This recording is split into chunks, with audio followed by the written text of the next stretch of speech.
Olá a todos, muito bem-vindos aqui a mais um vídeo hoje para falarmos sobre Sheldrop, sobre Prestiani e sobre Rafael Guerreiro, ou seja, 3 jogadores, 2 estão no Benfica mas podem estar de saída em janeiro, mas decidiram o jogo ontem, e Rafael Guerreiro está no Bayern, marcou também ontem, mas fala-se do interesse do Benfica por essa Europa fora e hoje saiu nas capas da imprensa portuguesa e também na imprensa digital. Portanto, algumas coisas para falar, fiquem aí e deem a vossa opinião.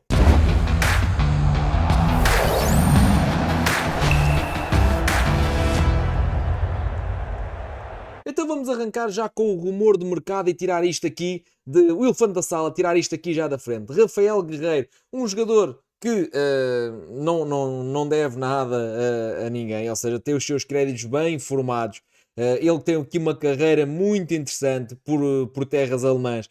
Foi durante muito tempo peça de destaque no Borussia de Dortmund, ligado aqui a boas temporadas do Dortmund, e ele também aqui muito importante nessa equipa. Foi depois para, como acontece sempre na Alemanha, ou seja, o Bayern absorve tudo o que é de valor no campeonato alemão e foi parar depois ao Bayern de Munique, onde tem estado já há várias temporadas e tem estado aqui numa demanda, digamos assim, sempre a manter a regularidade, mas nos últimos tempos alternado com bastantes lesões, ou pelo menos lesões daquelas que não são muito graves, mas que vão castigando e que não o permitem ter aqui muitos jogos seguidos.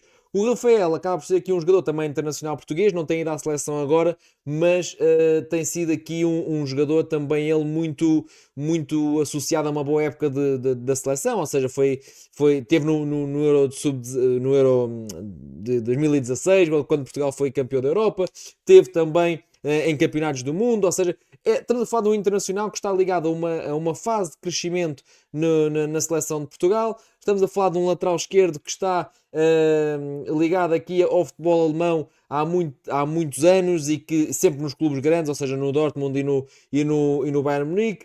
Ele que fez toda a sua formação em França, porque é filho de imigrantes, apesar de ter, ele é luso-francês, porque escolheu Portugal, porque ele podia ter escolhido perfeitamente aqui jogar pela seleção da França, mas escolheu Portugal, a sua família é portuguesa. Ele que já admitiu também ser benfiquista através das influências também dos seus ascendentes, dos seus familiares.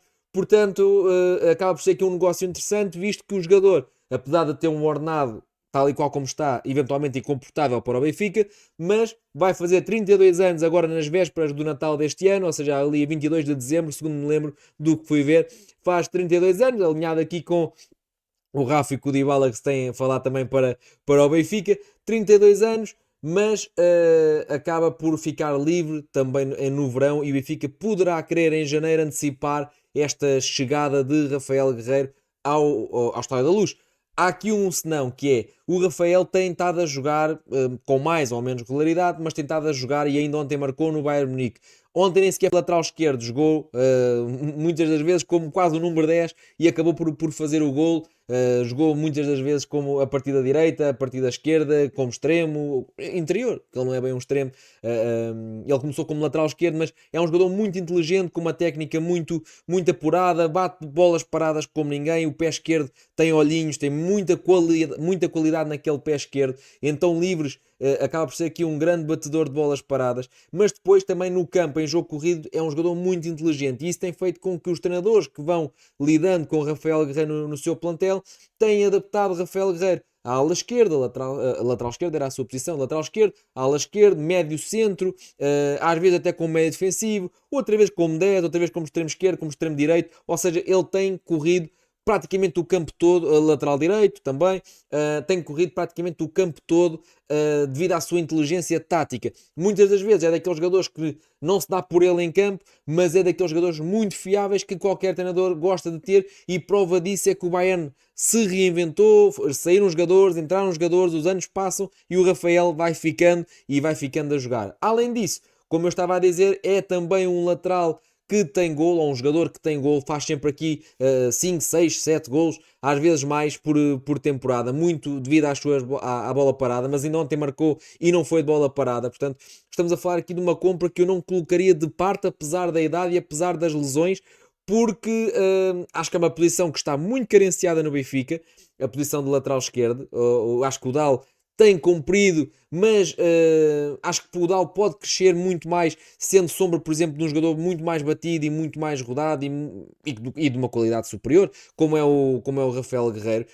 Porque depois o Rafael não vai aguentar a temporada toda, vai ter aqui algumas lesões, como tem tido alguns toques, algumas questões musculares, ele vai ter que ser gerido, como é sempre todos os anos. Eu já vos vou mostrar também aqui o histórico do Rafael, e o Dal pode perfeitamente participar nessa rotação, já que Obrador não conta. Já agora, se ainda não subscrever, subscreve, porque se és benfiquista, sofres com o clube, vives o clube de forma intensa, queres saber tudo e queres saber mais opiniões e uma visão eventualmente diferente ou igual à tua, então aqui tens conteúdos todos os dias, podes acompanhar e podes comentar, que eu prometo que vou tentar responder ao máximo de pessoas possível. Aqui podem ver as lesões dos últimos anos, ou seja, desde 21, 22 para cá até 25, 26. Como podem ver, ele para muitas vezes, mas não são grandes lesões, ou seja, tirando ali aquela de 42 dias e ali uma de 57, onde ele falhou apenas 3 jogos, e aí foi uma pancada no tornozelo.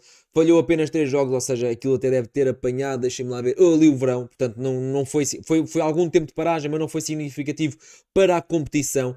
Mas como podem ver, é um lateral que para algumas vezes, mas sempre ali 6 dias, 10 dias, ou seja, nada de muito significativo. Isto impede é que o Rafael esteja a um nível alto muito tempo, porque está sempre a parar e a recomeçar, a parar e a recomeçar.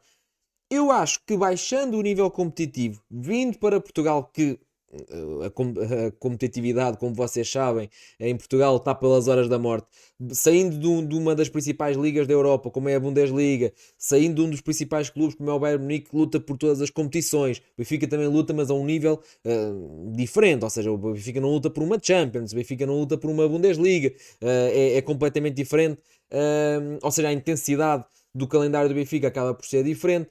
E eu diria que ele tinha tudo para fazer aqui algo como, por exemplo, o Aimar, ou seja, descendo o nível competitivo, vindo para Portugal, acaba por ter aqui muito mais capacidade para aguentar mais tempo e parar menos vezes. Isto é na teoria, não sei se depois vai ser realmente fácil ou não de ser assim tão simples, ou seja, porque uma coisa é ser fácil de imaginar, outra coisa é ser simples de trabalhar.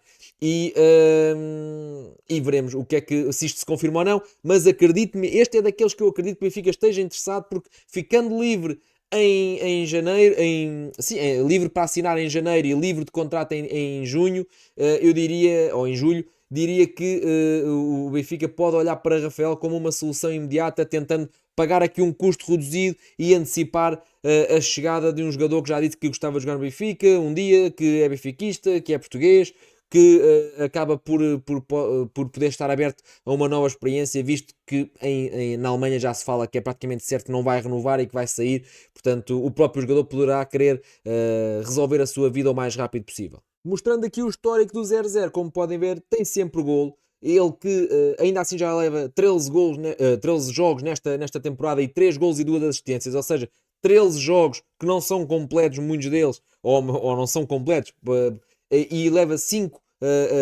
relações diretas com golo de assistências, ou seja, 3 golos e 2 assistências, o que dá para um jogador essencialmente defensivo 5 relações diretas com golo em novembro.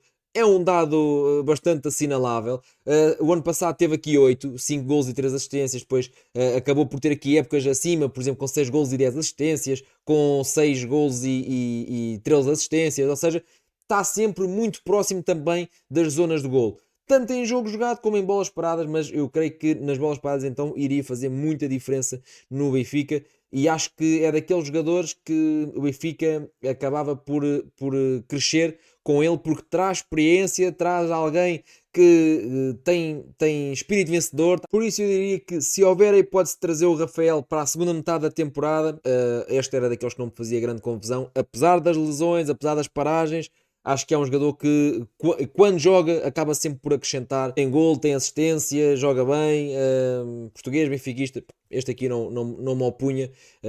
Digam-me vocês aí nos comentários. Passando aqui para o segundo tema, Sheldrop e Prestiani. Acho que tem de jogar mais vezes. Ou seja, ontem entraram os dois e o Benfica conseguiu dar a volta. Não vai acontecer sempre, mas eu quis fazer aqui esta pequena nota no episódio de hoje, porque eu creio que muita gente se esquece que são miúdos, ou seja, o Sheldon acaba por ser aqui bastante jovem, tem aqui já 21 anos, mas o Prestiani, por exemplo, ainda é júnior, é o jogador mais novo da equipa, é mais novo que o Samuel Soares, é mais novo que o Tomás, que o António, é mais novo que o Obrador, é mais novo que o João Rego, é mais novo que o Priosto, o João Veloso, que o Rodrigo Rego, que o Henrique Araújo, ou seja, é o jogador mais novo. E nós às vezes criticamos bastante. Tem talento, mas acaba por ser irregular, às vezes joga muito, outras vezes joga pouco. Faz parte do crescimento. E se os jogadores não tiverem uma aposta contínua, se os jogadores não tiverem a confiança do treinador, a confiança da estrutura, a confiança da equipa, dos colegas, de tudo, das bancadas, é muito mais difícil crescer assim. O certo é que eu diria que 90% dos jogos do nosso campeonato, o Sheldrop e o Prestiani podem jogar, porque são jogos em que o Benfica vai estar por cima e vai querer dominar e a equipa adversária vai estar remetida ao seu meio campo. Diria que só apenas com eventualmente aqui o Porto, Sporting, é que o Benfica vai ter aqui adversários do mesmo nível, e depois há aquelas pedras no sapato, como o Braga, como o Gil Vicente e há alguns anos o Vitória de Guimarães, é que começam aqui a criar mais algum tipo de problemas. Todos os outros jogos o Benfica vai dominar, seja em casa, seja fora. O Benfica vai querer empurrar o adversário para trás, e contra blocos baixos temos que ter jogadores em campo que acrescentem soluções, que vejam coisas que os outros não veem, que consigam um drible, que consigam um remate como o Prestiani conseguiu ontem, que consigam um cruzamento atrasado como o Sheldon conseguiu ontem. O Sheldon, por exemplo, é um jogador que decide bem muitas vezes. O Prestiani é alguém que tem um drible que arranja sempre soluções. Portanto, são características muito importantes para desmontar organizações defensivas de equipas que vêm preparadas para defender com muitos jogadores. E muitas vezes Bruno Lage e José Mourinho, não estou aqui a dizer quem é melhor, há muita gente que diz que são iguais, não vou entrar nesse debate, mas são treinadores da mesma linha, ou seja, são treinadores que, se não tiverem bola, está tudo bem. Vou pôr aqui uma equipa que consiga pressionar, a gente recupera a bola e depois tentamos esticar a bola no Di Maria, ou no Luque Bacchio, ou no Barreiro. Só que isso depois vai gerar muitas oportunidades de golo e pouco acerto. Pouco acerto porque os jogadores têm efetivamente menos qualidade técnica. Por exemplo, o Benfica ontem fez 31 remates. E dos 31 remates, apenas 8 foram na baliza. E apenas 3 foram grandes oportunidades. Isto significa que o Benfica está a desperdiçar muito. E está a desperdiçar porque os jogadores que são lançados não têm qualidade de decisão, não têm qualidade de definição, muitos deles não têm qualidade técnica para estar em espaços reduzidos, para decidir um jogo. E não quer dizer que sejam jogadores inválidos, podem ser jogadores válidos noutros contextos. Por exemplo, o Barreiro pode ser válido quando o Benfica vai estar muito tempo a defender, mas ter jogadores com capacidade para decidir bem, com capacidade para segurar a bola, com capacidade para fintar, para driblar, para finalizar, para assistir, é o que vai fazer a diferença de 31 remates, 2 golos, 3 oportunidades, ou 31 remates, 4 ou 5 golos, 6 ou 7 oportunidades. Porque o talento é tudo. E partindo do princípio que nenhum deles faz propósito para jogar mal, porque os jogadores têm tudo a ganhar e os jogadores são os primeiros a quererem jogar bem, a quererem brilhar para conseguirem um super contrato que os enriqueça para o resto da vida. Ninguém quer ganhar pouco dinheiro, ninguém quer sabotar, ninguém quer ficar só a ver. Todos querem dar o seu melhor para jogar nas melhores ligas, para ganharem os títulos, para se valorizarem, para conseguir o melhor contrato possível ao longo da carreira, porque a carreira de futebolista é curta. Portanto, eu não vou nessa dos jogadores se sabotarem o treinador ou sabotarem a equipa. Acho mesmo é que o Benfica tem que potenciar o talento que estes dois meninos têm, que eu acho que é muito. Mas digam-me a vossa opinião, porque eu estou muito curioso para saber a vossa opinião sobre o Rafael e sobre o Scheller e sobre o Prestiani, sobre a utilização destes dois. Não é sobre os jogadores, é sobre a utilização destes dois. Fiquem aí para mais vídeos, amanhã há mais conteúdo. Até breve.